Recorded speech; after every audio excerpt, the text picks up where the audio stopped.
Sri Kuberan TV நேயர்களுக்கு astro KS ஐயங்காரின் பணிவான நமஸ்காரம். நேயர்கள் அனைவருக்கும் விஸ்வாவசு தமிழ் புத்தாண்டு நல்வாழ்த்துக்கள். எல்லாருக்கும் சௌக்கியமும் மங்களமும் உண்டாகட்டும். ஏப்ரல் 14, 2025 13, 4, 2026 வரணும் உண்டான காலகட்டத்தை தமிழ் வருஷ பிறப்பு, தமிழ் வருடம் என்று சொல்கிறோம். அது தமிழ் மாதத்தின் மூலியமாக தமிழ் வருடம் விஸ்வாவசு வருஷம் பிறக்கிறது. இப்போது நம்மளுக்கு போன வருஷம்ன்றது பார்க்கும்போது குரோதி வருஷம்னு சொல்கிறது. இப்போ விஸ்வாவசு வருஷம். சரி, இந்த விஸ்வாவசு வருஷத்தில் என்னென்ன கிரகச்சாரங்கள், கிரக மாற்றங்கள் இருக்குது, இந்த வருஷம் பிறக்கும் பொழுது என்ன கிரக நிலைகள் இருக்குது, என்னென்ன கிரகங்கள் மாற்றங்கள் அமையிறது, பெரிய கிரகங்கள் வருட கிரகங்கள்னு சொல்லக்கூடிய சூரியன், அதாவது குரு, சனி, ராகு, கேது இவர்களுடைய மாற்றங்கள் என்ன, மாத கிரகங்கள்னு சொல்லக்கூடிய சூரியன், செவ்வாய், புதன், சுக்கிரன் இவா 4 பேரும் மாத கிரகங்கள்னு சொல்லக்கூடியது. சந்திரன் தினக்கோள், அதாவது 2.25 நாளைக்கு ஒரு ராசியிலிருந்து அடுத்த ராசிக்கு போகிறார். பொதுவாகவே பார்த்தீங்கன்னா இந்த வருடம் பிறக்கும் பொழுது தமிழ் வருடத்தின் ராஜா அப்படின்னு குறிப்பிடக்கூடியவர் பங்குனி மாதத்தின் அமாவாசை வரக்கூடிய நாளின் அடுத்த நாள், அதாவது இந்த தெலுங்கு வருடம் யுகாதி இருக்கு இல்லையா, யுகாதி வருஷம் பிறக்கிறது இல்லையா, யுகாதி தெலுங்கு வருடம் பிறக்கக்கூடிய நாளை அந்த நாளின் ராஜா, அந்த நாளின் நாயகன் யாரோ, அதாவது கிரகம் எதுவோ அதுவே இந்த புது வருஷத்தின் ராஜாவாக எடுத்துக்கொள்ளப்படுறது. அதனால் இந்த வருஷம் பார்த்தேன்னா சூரியன் ராஜாவாகவும் அவரே சேனாதிபதியாகவும் அவரே அர்க்காதிபதியாகவும் வரார். இதை தவிர பார்த்தாலேனால் அதாவது சந்திரன் மந்திரியாக இருக்கார். அது எப்படி சந்திரன் வரார் அப்படின்னா, இந்த வருஷம் விஸ்வாவசு வருஷம் பிறக்கிறது இந்த திங்கட்கிழமை, அதனால் சந்திரன். அதே மாதிரி பார்த்தாலேனால் ஆவணி மாதம் சேனாதிபதி எப்படி டிசைட் பண்ணுறது அப்படின்னா, சேனாதிபதினு சொல்லக்கூடியது ஆவணி மாதம் வரக்கூடிய முதல் நாளை சேனாதிபதியும், ஆடி மாதம் அப்படின்னு சொல்லக்கூடியது சஸ்யாதிபதி. இதெல்லாம் எதுக்கு முக்கியம் அப்படின்னா, சஸ்யாதிபதி அப்படின்னா இந்த விளைச்சல் எப்படி இருக்கும் அப்படின்னு சொல்லக்கூடியது. சேனாதிபதியை எதுக்கு சொல்கிறோம் அப்படின்னா, இந்த இராணுவங்கள், அதை தவிர தளவாடங்கள், அதை தவிர நம்முடைய பாதுகாப்பு, இதெல்லாம் இதை ஆளக்கூடியவர் யார் அப்படின்னா சூரியனாக இருப்பார் இந்த வருஷம். அதனால் என்ன ஆகும் அப்படின்னா, இந்தியாவினுடைய பொதுவாகவே இது லா அண்ட் ஆர்டர் ரொம்ப ஸ்ட்ராங்காக இருக்கும். மிகவும் கடுமையான சட்டங்கள் பாயக்கூடிய காலகட்டமாக இருக்கும். ஏன்னா சூரியனே ராஜாவாக இருக்கார். அதை தவிர வரிகள் கொஞ்சம் அதிகமாக இருக்கும், விலைவாசி கொஞ்சம் அதிகமாக போகக்கூடிய வாய்ப்புகள் நிச்சயமாக உண்டு. இதை தவிர பார்த்தாலேனால் இந்த செவ்வாய் உங்களுக்கு அதாவது இந்த வருஷம் தனாதிபதினு சொல்லக்கூடியவர் செவ்வாய். தனாதிபதி அதாவது தானியாதிபதினு சொல்லக்கூடியவர் செவ்வாய். தானியங்கள்லாம் விளைவிக்கிறதுக்கு செவ்வாய்ன்றதுனால நெருப்பின் மூலியமாக இது தானியங்கள் அதாவது லாஸ் ஆகக்கூடிய வகைகள் வாய்ப்புகள் மிகவும் அதிகமாகும். அதை தவிர இது தானியங்களுடைய ஸ்கேர்சிட்டி கொஞ்சம் அதிகமாக இருக்கும். அதாவது தானியங்கள் கிடைக்கிறதுல கம்மியாக இருக்கும். அதன் மூலியமாக விலைவாசிகள் ஏறக்கூடிய வாய்ப்புகள் மிகவும் அதிகம். தங்கம் விலை ஏறக்கூடிய வாய்ப்புகள் நிச்சயமாக உண்டு. தங்கம் அதிக உச்சம் தொடக்கூடிய வாய்ப்புகள் மிகவும் அதிகம் இந்த வருஷம் பார்த்தாலேயானால். இது ஏன்னா குரு பகவான் 3ஆம் இடத்துல போகிறார். அது அவருடைய வீட்டையே வேறு 9ஆம் இடத்த பாக்கியஸ்தானத்தையும் பார்க்குறார். அதனால் தங்கத்தின் விலை அதிகமாக போகக்கூடிய வாய்ப்புகள் நிச்சயமாக இருக்கும். அதை தவிர பார்த்தாலேயானால் இந்த வருஷம் மழை கொஞ்சம் அதிகமாகவே இருக்கும். ஆனால் தேவையான அளவிற்கு மேல் பெய்யும், தேவையான இடத்தில் பெய்யாமல் போகும். தேவையான இடத்தில் பெய்யாமல் போகும்னா நகரங்களில் கொஞ்சம் அதிகமாக பெய்யக்கூடியதாக இருக்கும். இதன் மூலியமாக இந்த வெள்ளம் வர்றது, அந்த மாதிரியான பிரச்சனைகள் கொஞ்சம் அதிகமாகவே இருக்கும். அதனால் தண்ணீர் பற்றாக்குறை சற்று இருக்கக்கூடிய காலகட்டமாகவே அமையும். சரி, மொத்தத்தில் இந்த வருஷத்தில் பார்த்தேன்னா சூரியனுடைய கட்டுப்பாட்டில் எல்லா விஷயங்களும் வர்றதுனால நாட்டை ஆளக்கூடியவர்களுக்கு நல்ல ஒரு ஏற்றமான காலகட்டமாக இருக்கும். இருந்தாலும் கடுமையான சட்டங்கள் கொஞ்சம் அதிகமாக வரக்கூடிய வாய்ப்புகள் நிச்சயமாக உண்டு. சனியும் ஆட்சியில் போயிருக்கார். இந்த வாட்டி கும்பத்திலேயே போய் ஆட்சியில் இருக்கிறது, மூலத்திரிகோண வீட்டில் இருக்கிறதுனால தொழிலாளர்களுக்கு மிகவும் கடினமான காலகட்டமாக இந்த வருஷம் அமைய போகிறது. பற்றாக்குறை கொஞ்சம் அதிகமாகவே இருக்கும். தொழிலாளர்கள் மத்தியில் பண வரத்து அதிகமாக இருக்காது. ஃப்ரீ ஃப்ளோ ஆஃப் மணி இருக்கிறதுக்கு வாய்ப்புகள் மிகவும் கம்மி. வியாபாரிகளுக்கு சற்று பின்னடைவு இருக்கும். ஏன்னா இந்த வருஷம் பிறக்கும் பொழுதே புதன் 12ஆம் இடத்துல நீச்சப்பட்டு போகிறார். விரயங்கள் வியாபாரிகளுக்கு கொஞ்சம் அதிகமாகவே இருக்கும். லாசஸ் கொஞ்சம் அதிகமாக இருக்கக்கூடிய வாய்ப்புகள் நிச்சயமாக உண்டு. இருந்தாலும் நீச்ச பங்கம் அடைகிறார். அதாவது இதை விட்டு வெளியில் போகிறதுனால நல்ல ஏற்றங்கள் கிடைக்கக்கூடிய காலகட்டமாகவும் அமையும். வியாபாரத்தின் மூலியமாக இந்த ஷேர் மார்க்கெட் இண்டிசஸ்லாம் பார்த்தீங்கன்னா, ஷேர் மார்க்கெட் இண்டிசஸ்லாம் உள்நாட்டு உற்பத்தி வெளியில் போய் அது ஒரு பெரிய ஏற்றத்தை கொடுக்கும். இம்போர்ட் எக்ஸ்போர்ட் பிஸ்னஸ் ஒரு பெரிய மாற்றம், பெரிய உச்சத்தை தொடக்கூடிய வாய்ப்புகள் நிச்சயமாக உண்டு. மொத்தத்தில் பார்த்தோம்னா இந்த வருஷம் பெரிய ஏற்றம் நல்லபடியாக இருக்கும். பெண்களுக்கு மிகவும் ஏற்றமான வருஷம். பெண்கள் நல்ல எல்லா இடத்துலையும் ஒரு ஐகானிக் ப்ரெசன்டேஷன் இருப்பாங்க. ஏன்னா சுக்கிரன் உச்சம் பெற்று போயிருக்கக்கூடிய காலகட்டத்தில் இந்த வருஷம் பிறகுறது அது ஒரு பெரிய ஏற்றம். பரிவர்த்தனை யோகத்திலையும் பிறகுறது, அதாவது குருவின் பரிவர்த்தனையும் இருக்குது. அதனால் பணம், பெண்களின் கையில் பணம் ரொம்ப அதிகமாக இதுவாகும். அதாவது அதே மாதிரி இந்த களியாட்டங்கள்னு சொல்லக்கூடிய இந்த கிளாமர் இண்டஸ்ட்ரியில் கொஞ்சம் அதிகமாக செலவுகள் அதிகமாக இருக்கும். ஃப்ளாஷி இண்டஸ்ட்ரியில் கொஞ்சம் அதிகமாக இருக்கும். அது தவிர போதை வஸ்துக்கள், அது தவிர இந்த மதுபானங்கள் இதெல்லாம் அதிகமான விலை ஏறக்கூடிய, அதிகமாக கன்சியூம் பண்ணக்கூடிய வாய்ப்புகள் மிகவும் அதிகமாக இருக்கும். சரி, இந்த வருஷத்தினுடைய மாற்றங்கள் என்னென்ன அப்படின்றத பார்ப்போம். இந்த வருஷம் பிறக்கும் பொழுது பார்த்தோம்னா சூரியன், அதாவது சித்திர மாதம் அப்படின்றதுனால சூரியன் உச்சம் பெற்று மேஷத்தில் மேஷ ராசியில் இருக்கார்.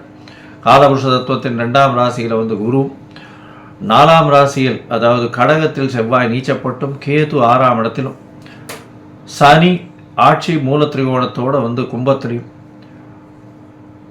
அது தவிர ராகு, புதன், சுக்கிரன் இந்த 3 கிரகங்கள் மீனத்திலையும் இருக்குது.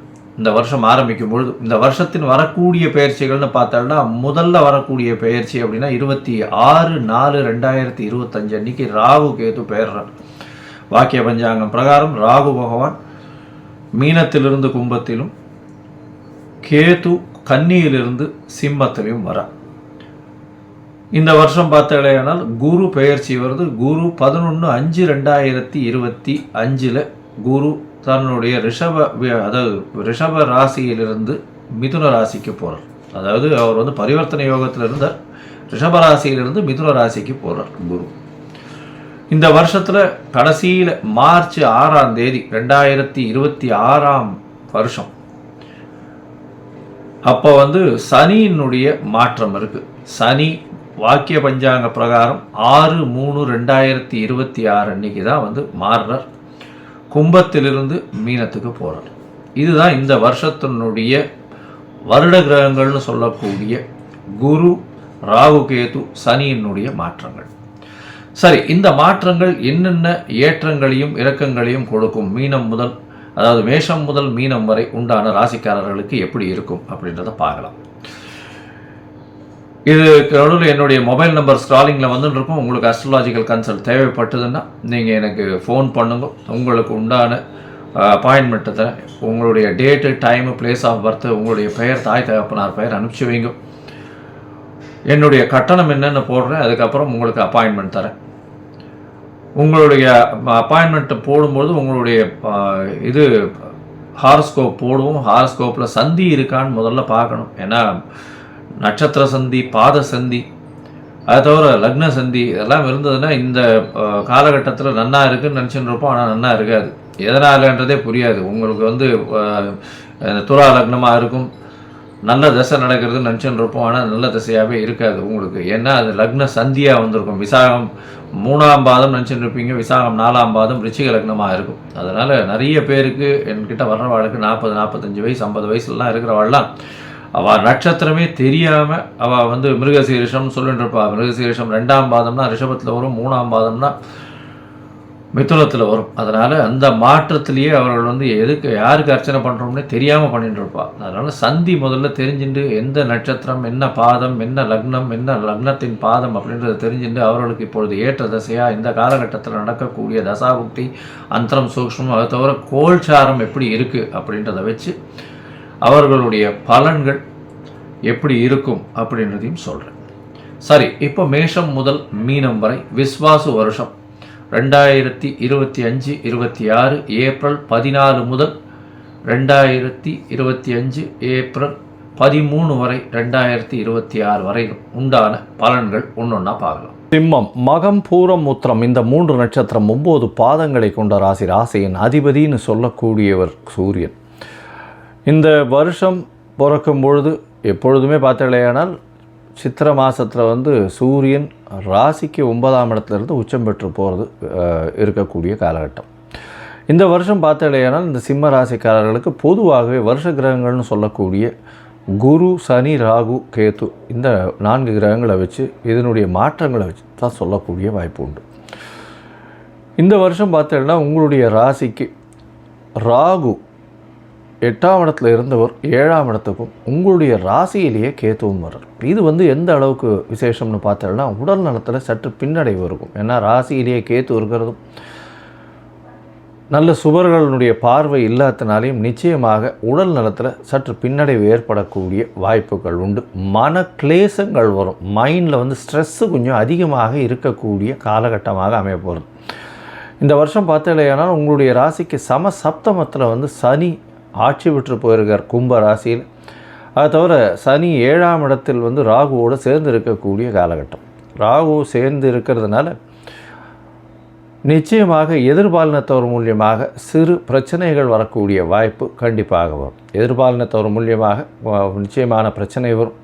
அது தவிர பார்த்தாலேனால் பார்ட்னர்ஷிப் கன்சர்ன், வியாபாரத்தில் பார்ட்னர்ஷிப் வியாபாரம் பண்ணுறவாளுக்கெல்லாம் சிறு சிறு பின்னடைவு ஏற்படக்கூடிய வாய்ப்புகள் உண்டு. இதில் என்னென்னா ராகு 7ஆம் இடத்துல உட்கார்றதுனால பார்ட்னர்ஷிப் கன்சர்னில் திடீர்னு பெரிய ஆர்டர் வரா மாதிரியும் பெரிய வியாபாரம் பண்ணுற மாதிரியும் ஒரு மாயை தோற்றத்தை காமிச்சு உங்களுடைய பணத்தை உள்ளே இழுக்கக்கூடிய வாய்ப்புகள் மிகவும் அதிகம்.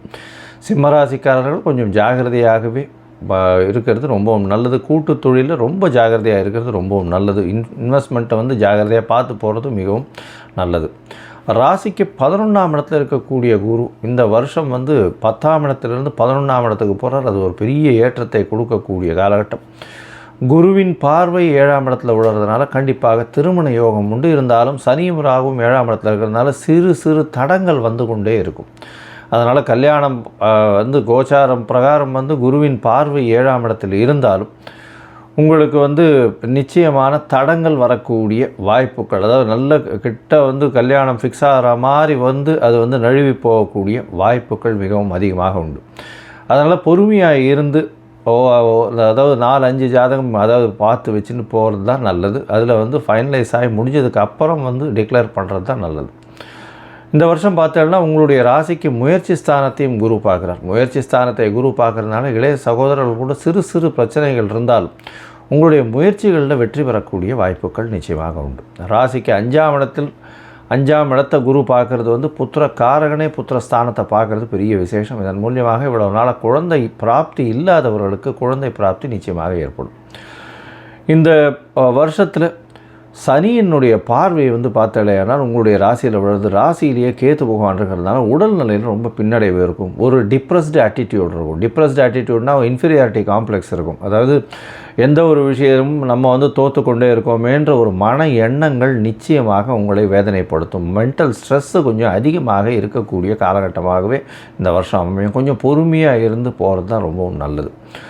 இந்த வருஷத்தில் பார்த்தாலேயானால் அதுவும் இந்த அரசியல் பிரமுகர்கள் அவங்களுக்கெல்லாம் சற்று பின்னடைவு ஏற்படக்கூடிய வாய்ப்புகள் நிச்சயமாக உண்டு. அது தவிர ஹெட் ஆஃப் த டிபார்ட்மெண்ட்டு, இந்த ஹெச்ஆரில் இருக்கிறவங்க, அது தவிர இந்த மெயினாக ஒரு கம்பெனி ரன் பண்ணுறவங்க இவங்கள்லாம் ரொம்ப ஜாகிரதையாக இருக்கணும். கூட்டு தொழிலில் இருக்கிறவங்கலாம் ரொம்ப ஜாகிரதையாக இருக்கிறது நல்லது. கூட்டு தொழிலில் எதிராளிகள், அதாவது கூட்டாளிகளினுடைய கை ஓங்கி இருக்கக்கூடிய காலகட்டம். ஏன்னா ராசிக்கு 7ஆம் இடத்துல ஆட்சி பெற்ற சனி திக்பலம் வேறு அவருக்கு கேட்கவே வேண்டாம். அதனால் கூட்டாளிகளின் கை நிச்சயமாக ஓங்கி இருக்கும். அதன் மூலியமாக பிரச்சனைகள் ரொம்பவும் அதிகமாகக்கூடிய வாய்ப்புகள் நிச்சயமாக உண்டு. எதிர்பாலினத்தவரையும் நம்ப வேண்டாம். ஜாகிரதையாக இருக்கிறது நல்லது. பொறுமையாக இருக்கிறது ரொம்பவும் நல்லது. உங்களுடைய மனசு ரொம்ப கிளேசங்கள் அடையும். ஸ்ட்ரெஸ் ரொம்ப அதிகமாக இருக்கக்கூடிய காலகட்டமாக அமையும்.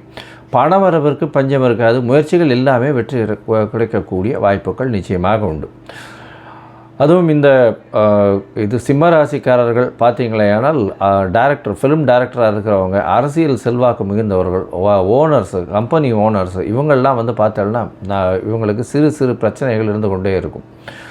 இந்த வருஷம் பார்த்தோன்னா மொத்தத்தில் சிம்ம ராசிக்காரர்களுக்கு எல்லா விதமான ஏற்றங்களும் இருக்கும். அதாவது உடல் நலத்தில் பின்னடைவு ஏற்படக்கூடிய வாய்ப்பு, கூட்டுத் தொழிலில் நம்ப வேண்டாம், கூட்டுத் தொழிலில் அதிகமான பணம் வந்து இன்வெஸ்ட் பண்ண வேண்டாம் அப்படின்றது சொல்கிறோம். எதிர்பாலினத்தவர் மூலியமாக சிறு சிறு தொல்லைகள் நிச்சயமாக வரும்.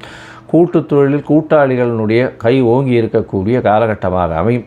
திருமணத்திற்கு வாய்ப்புகள் உண்டு, இருந்தாலும் சிறு சிறு தடங்கள் வந்து கொண்டே இருக்க செய்யும். முயற்சிகள் எல்லாமே வெற்றி பெறக்கூடிய வாய்ப்புகள் உண்டு. குழந்தை பிராப்தி ஏற்படக்கூடிய பாக்கியம் இந்த வருஷம் நிச்சயமாக உண்டு. உங்களுக்கு 2வது திருமணத்துக்கு பார்த்து கொண்டிருந்தால் 2வது திருமணம் நிச்சயமாக நிறைவேறக்கூடிய வாய்ப்புகள் நிச்சயமாக உண்டு. மூத்த சகோதரர்கள் கூட நல்ல ஒரு ஏற்றமான அந்யோன்யம் இருக்கக்கூடிய, நல்ல ஒரு அண்டர்ஸ்டாண்டிங் இருக்கக்கூடிய வாய்ப்புகள் நிச்சயமாக உண்டு.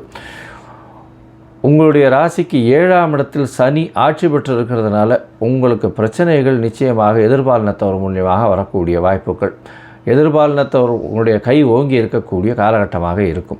7ஆம் இடத்தில் ராகுவும் சேர்ந்து இருப்பதனால் வேறு வழியே இல்லாமல் அவர்கள் சொல்வதை கேட்டு செய்ய வேண்டிய கட்டாயத்திற்கு ஆளாவீங்க.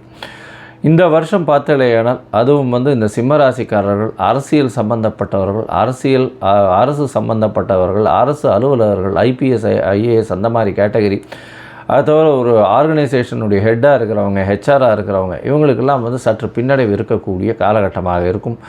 உடல் நலத்தை ரொம்ப ஜாகிரதையாக பார்த்துங்க. கண்டகசனி இருக்கிறதுனால ரொம்ப ஜாகிரதையாக இருக்கிறது நல்லது. ராசியிலேயே உங்களுக்கு கேது பகவானும் 26 நாளில் உள்ளே வந்துடுறதுனால இந்த காலகட்டம் அந்த அளவு விசேஷத்தை கொடுக்காது. மொத்தத்தில் பார்த்தீங்களேனால் இந்த சிம்ம ராசிக்காரர்களுக்கு 80 விழுக்காடு இந்த விஸ்வாவசு வருஷம் ஏற்றத்தை கொடுக்கும். நீங்கள் வணங்க வேண்டிய தெய்வம் அப்படின்னு பார்த்தீங்களேனால் சத்யநாராயண பெருமாளை போய் பௌர்ணமி சேவிச்சுட்டு வாங்க. அது தவிர வந்து சத்யநாராயண பெருமாள் சேவிச்சுட்டு வந்துட்டு அங்கே கல்கண்டு பிரசாதம் கொடுத்துட்டு வாங்க. அது வந்து கல்கண்டு பிரசாதத்துக்குன்னு வாங்கி கொடுத்துட்டு வாங்க. அது வந்து ஒரு பெரிய ஏற்றத்தை உங்களுடைய வாழ்வில் நிச்சயமாக கொடுக்கும். ஸ்ரீ குபேரன் டிவியை பார்த்தமைக்கு நன்றிகள். மேலும் இது போன்ற தகவல்களை தெரிந்து கொள்ள ஸ்ரீ குபேரன் டிவியை சப்ஸ்கிரைப் செய்யுங்கள். மறக்காமல் பெல் ஐக்கானை கிளிக் செய்யுங்கள்.